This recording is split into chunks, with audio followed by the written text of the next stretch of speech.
தம்பி அலெக்ஸ் அவர்கள் இந்த இளம் வயதில் மிக பெரும் முயற்சியை மேற்கொண்டு திரையுலகில் சாதிக்க வேண்டும் என்கிற வேட்கையோடு வெறியோடு பணியாற்றி இன்றைக்கு ஒரு திரைப்படத்தை வெளியிட இருக்கிறார். வருகிற செப்டம்பர் 20 இந்த படம் திரைக்கு வருகிறது. உலகம் முழுவதும் வர இருக்கிறது. தோற்றத்தில் அவர் ஒரு பள்ளி மாணவனை போல் இருக்கிறார். கல்லூரி மாணவனை போல் கூட அல்ல. என்னை முதலாக அவர் வந்து சந்தித்த போது நான் அதிர்ச்சியில் என்ன படிக்கிறாய் என்றுதான் நான் கேட்டேன். யார் இயக்குனர் என்று கேட்டேன். நான் தான் என்று சொன்னார். இதற்கு முன்பு யாரிடமாவது துணை இயக்குனராக அல்லது இணை இயக்குனராக பணியாற்றிய அனுபவம் உண்டா என்று கேட்டேன். இல்லை என்று சொன்னார். ஏதேனும் படங்களில் நடித்த அனுபவம் உண்டா என்று கேட்டேன். இல்லை என்று சொன்னார்.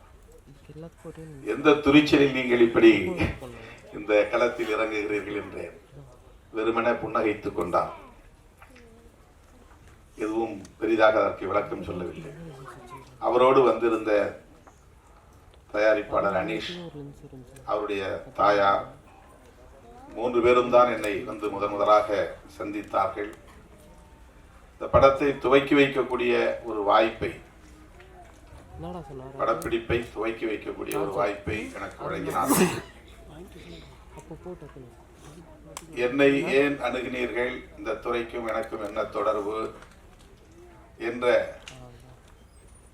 கேள்விகளோடு தான் அவர்களோடு நான் உரையாடத் தொடங்கினேன். இப்படி ஒரு படம், இந்த கதை, குறிப்பாக இடஒதுக்கீடு தொடர்பான ஒரு கதை, நீங்கள் இதிலே நடிக்க முடியுமா என்று கேட்டார்கள். அப்படி என்றால் படம் வெளிவராது, அதற்கு வாய்ப்பே இல்லை என்று சொன்னேன். அதன் பிறகுதான் அண்ணன் சத்யராஜ் அவர்களை தொடர்பு கொள்ள போகிறோம், நீங்கள் அண்ணனிடத்தில் பேச வேண்டும் என்று சொன்னார்கள். அவர் யாரையும் மிக எளிதாக சந்திக்கக்கூடியவர். எந்த பந்தாவும் அவரிடத்திலே கிடையாது. அவரை நீங்கள் போய் தாராளமாக சந்திக்கலாம், வாய்ப்பு இருந்தால் நான் பேசுகிறேன் என்று சொன்னேன். அவருடைய இந்த முயற்சியை, இந்த முனைப்பை உள்ளபடியே நான் எண்ணி எண்ணி வியந்து போகிறேன். முன்னனுபவம் எதுவுமே இல்லை. ஆனால் அவருக்குள்ளே ஒரு வேட்கை, வெறியாக மாறி இருக்கிறது. அந்த துடிப்பு அவரை சாதிக்க உந்தி தள்ளி இருக்கிறது. எப்படி அவரை பாராட்டுவது என்று எனக்கு தெரியவில்லை.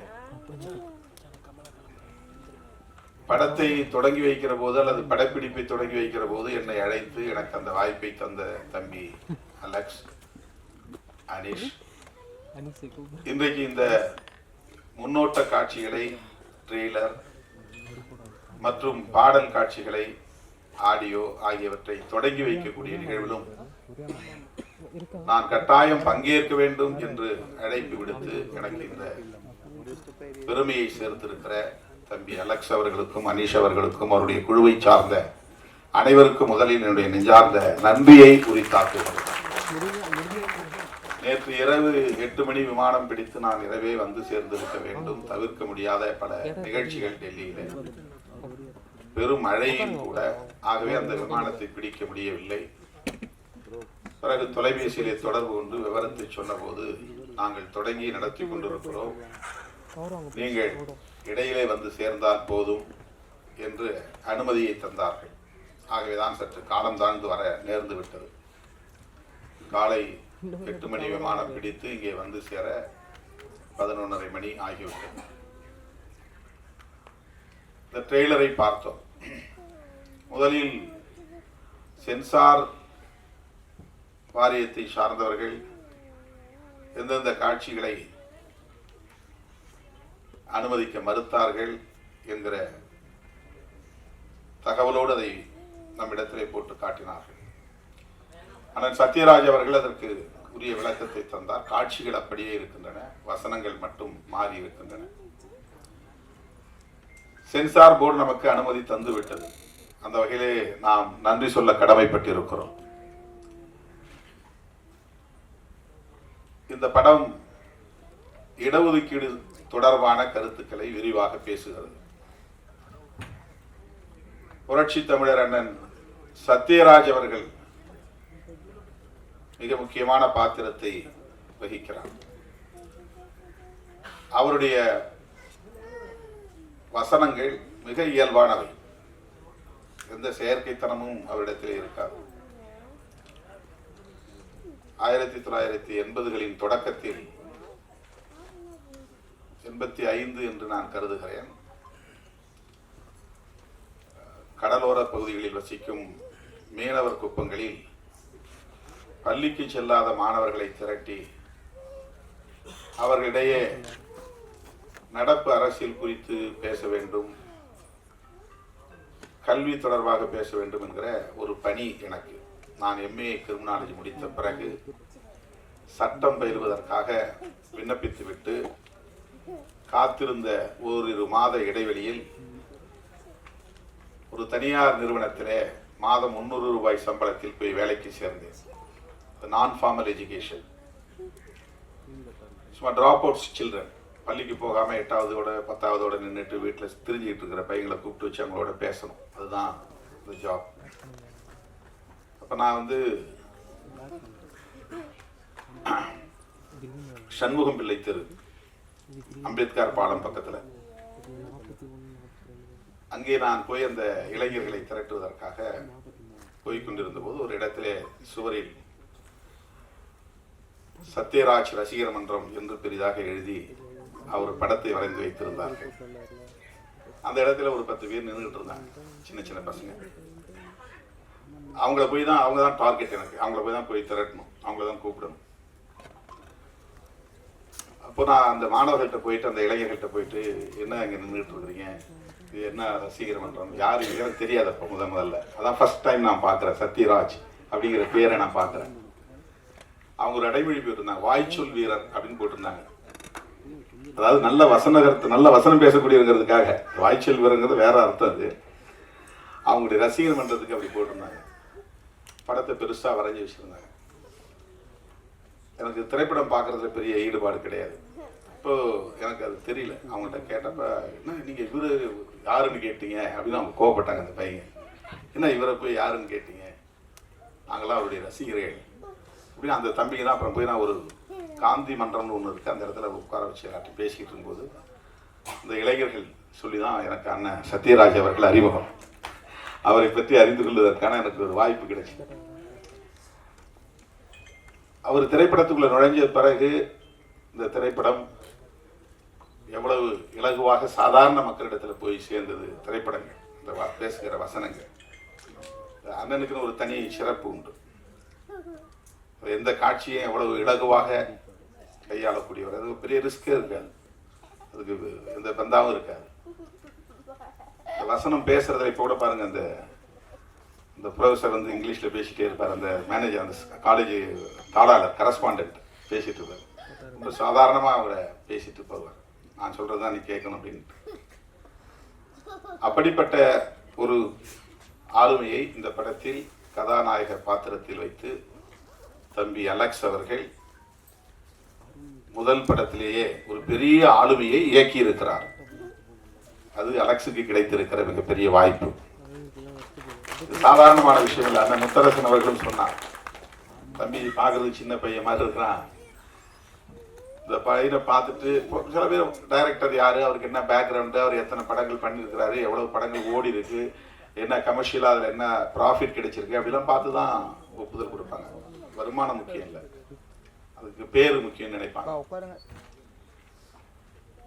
இப்போ தம்பி அலெக்ஸ் போய் கதையை சொல்லும் போது எப்படி அந்த தம்பியை பார்த்து அவர் ஒத்துக்கிட்டார் அப்படின்னா, அந்த கதையில இருக்கிற கருதான் முக்கியம், கண்டென்ட். அந்த சத்யராஜ் அவர்கள் உடனடியாக அதற்கு உடன்பட்டதற்கு அலெக்ஸ் என்கிற அந்த இளம் தம்பியின் தோற்றம் முக்கியம் அல்ல, அவருடைய ஆற்றல் முக்கியம் அல்ல, அவர் எப்படி படம் இயக்குவார், எப்படி அந்த படத்தை கொண்டு போய் ஸ்க்ரீன் பண்ண போறாரு, டிஸ்ட்ரிபியூட் பண்ணுவார், அது எந்த அளவுக்கு அதுக்கு வந்து மார்க்கெட்டிங் இருக்கும், நம்மளை எந்த அளவுக்கு அவங்க ப்ரொஜெக்ட் பண்ணுவாங்க, முன்னிறுத்துவாங்க, அதெல்லாம் அவர் கணக்கு பார்க்கல. அந்த படத்தில் சொல்லப்படக்கூடிய கரு ஒரு சின்ன பையனாக இருக்கிற, இளம் வயதாக இருக்கிற அலெக்ஸ் அவர்களின் சிந்தனையும், திரைப்படத்துறையில் 250க்கு மேற்பட்ட படங்களில் நடித்த மிகப்பெரிய ஆளுமையாக இருக்கிற அண்ணன் சத்யராஜ் அவர்களின் சிந்தனையும் ஒரே நேர்கோட்டில் பயணிக்கிறது. அதுதான் முக்கியமானது. ஒரே நேர்கோட்டில், ஒரே புள்ளியில் இணைகிறது. கல்வி ஒவ்வொருவருக்குமான பிறப்புரிமை என்கிற டைட்டிலோடு இந்த படம். கல்வி ஒவ்வொருவரின் பிறப்புரிமை, அதுலதான் இன்னைக்கு கை வைக்கிறார்கள். சமூகத்தில் மாற்றம் நிகழ்ந்து வருகிறது, முற்போக்கான மாற்றம் நிகழ்ந்து வருகிறது. எளிய மக்கள் வலிமை பெற்று வருகிறார்கள், வஞ்சிக்கப்பட்டவர்கள் வலிமை பெற்று வருகிறார்கள். காலம் காலமாக கல்வி மறுக்கப்பட்ட சமூக பிரிவினர் கல்வியை பெறுகிறார்கள். அதுதான் இன்னைக்கு சோசியல் சேஞ்ச் என்கிற சமூக மாற்றத்திற்கான புள்ளி.